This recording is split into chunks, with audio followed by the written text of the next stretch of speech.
Sehat Pak Tom. Tadi Kejawang menyebut Udah Pak, kasih jalan Pak, kasih jalan.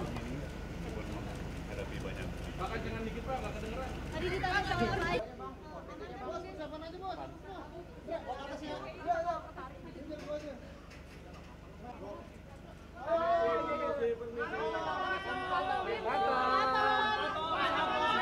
Gimana pemeriksaan hari ini Pak? Gimana Pak pemeriksaannya Pak? Pak sehat Pak. Pak sehat Pak. Jawab berapa pertanyaan Pak? Nama siapa Pak? Apa aja Pak pertanyaannya? Pak berapa pertanyaan Pak? Sehat Pak Tom. Tadi Kejawang menyebut Udah Pak, kasih jalan Pak, kasih jalan. Pak, jangan dikit Pak, nggak kedengeran. Tadi ditanya sama Pak. Tapi sehat ya Pak? Oke, sudah cukup ya. Oke Pak. Pak Tom, sehat Pak Tom. Pak sehat Pak, sehat Pak. Oke. Yuk, terima kasih. Pak, komunikasi Pak Anies nggak Pak? Media ya, bahwa terkait soal apa namanya ya, membahas soal apa yang sudah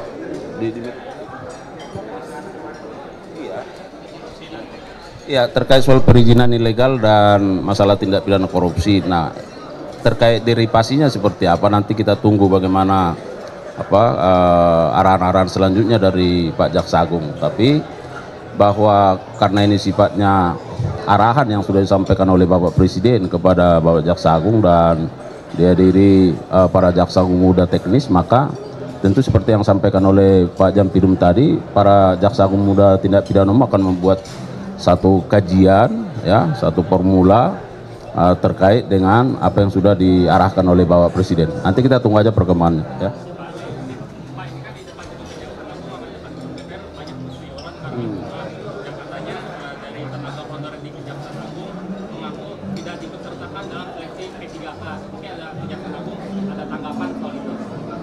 Saya kira itu harus kita evaluasi dulu ya, terkait dengan sebenarnya bukan soal itu. Apakah P3 tidak langsung P3 honor itu tidak diangkat atau diikutkan menjadi P3K, sementara yang penerimaan sekarang kan penerimaan CPNS, bukan kapasitasnya P3K ya.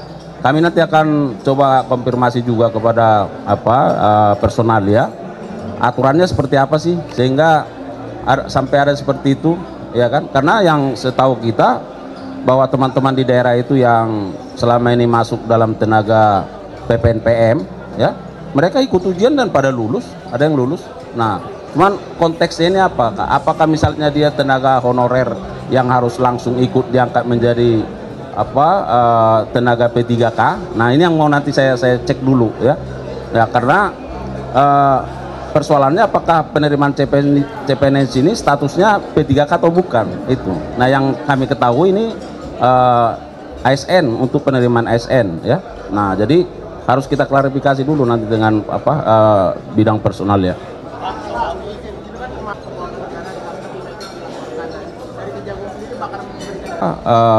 Lingkungan yang melakukan perhitungan terhadap kerusakan lingkungan ya, yang sekarang dilaporkan katanya ya.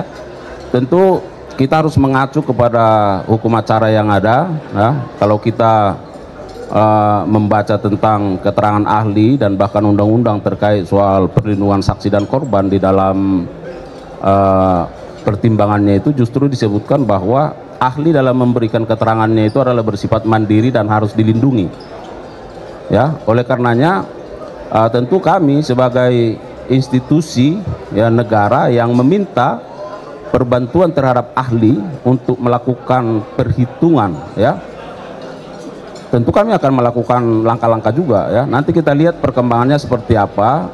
Nah, yang perlu kita cermati juga, kami sudah sampaikan bahwa dalam putusan pengadilan tindak pidana korupsi, di sana sudah dinyatakan bahwa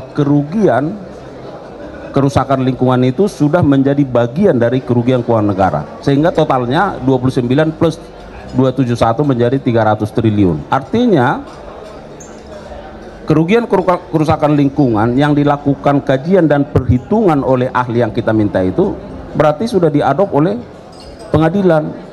Lalu mengapa kita harus ragu terhadap pandangannya sementara pengadilan sudah menyatakan itu adalah kerugian keuangan negara? Artinya sudah perhitungan yang dilakukan oleh ahli itu sudah capable, ya.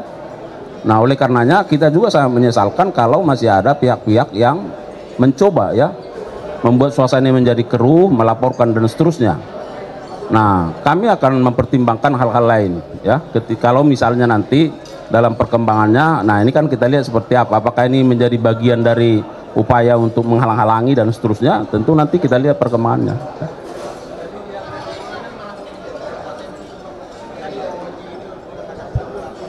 Makanya nanti kita lihat dulu seperti apa, ya.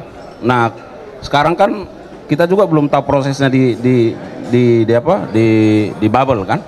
Apakah laporannya itu misalnya dikembalikan atau ditindaklanjuti dan seterusnya. Yang baru kan kita dengar hanya ini soal penerimaan laporan terkait soal itu, ya. Penegasan berarti akan melindungi ya Pak ya? Tentu, karena yang meminta itu kan negara. Yang meminta untuk melakukan kajian perhitungan itu kan negara melalui kita, ya. Dan ingat bahwa auditor negara melakukan perhitungan terhadap kerugian keuangan negara itu. Jadi ahli lingkungan itu membantu, ya, memberikan kajiannya, pandangannya, pikirannya, pengetahuannya sesuai dengan keahliannya. Lalu yang menghitung itu kan auditor negara. Siapa?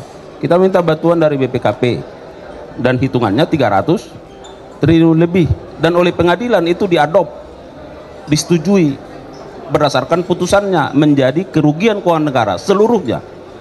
Yang di situ terdapat beberapa item, ada kerugian keuangan negara 29 triliun plus kerugian kerusakan lingkungan totalnya 271 triliun. Nah, sehingga berarti kita secara logika hukum kerugian kerusakan lingkungan itu sudah menjadi kerugian keuangan negara. Nah,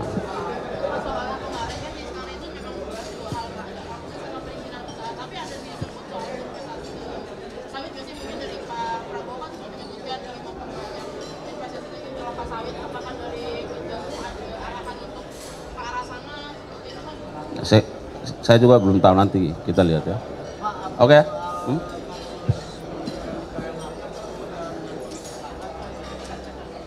Ya kan saya juga sudah sampaikan ke media. Nah, sekarang penyidikan ini penyidikan umum, ya, sedang fokus terus menggali, mendalami untuk membuat terang dari peristiwa pidana ini, ya. Nah, apa yang disampaikan oleh Bapak Jaksa Agung beberapa waktu yang lalu nanti kita tunggu, ya. Tentu akan ada waktu yang tepat, ya. Nah, untuk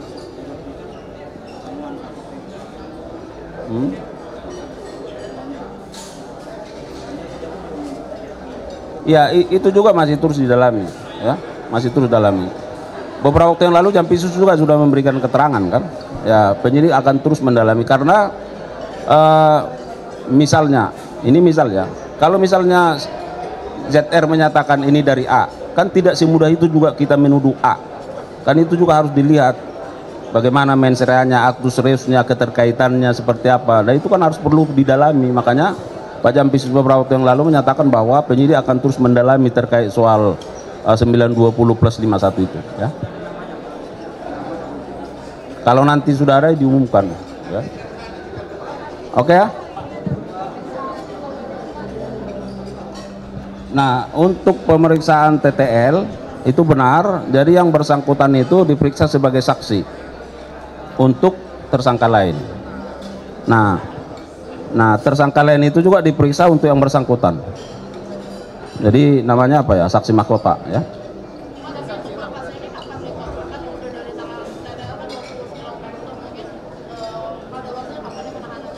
Ya, kan penahanannya masih banyak. Kemarin sudah kita jawab, ya.